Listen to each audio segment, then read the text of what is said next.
sadece bir kez gördüm. Denedim, tutamadım. Rüzgarda savrulan bir küldün.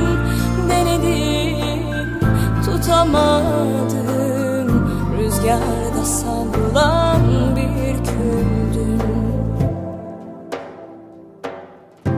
Aşk her şeye değer, seninle anladım.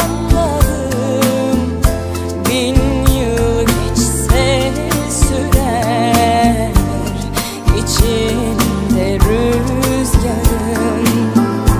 Aşk her şeye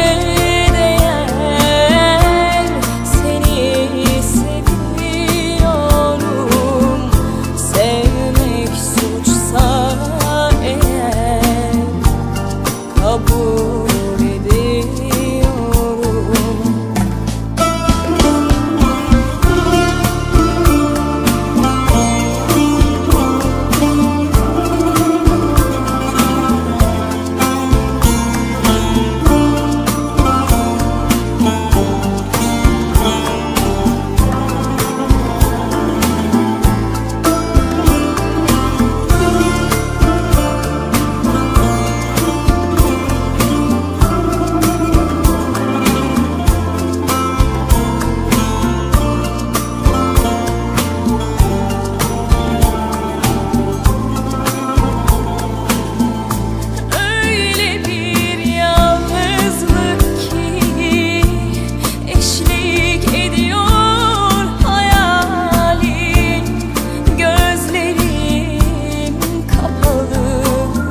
Yanımdasın hala sevgilim,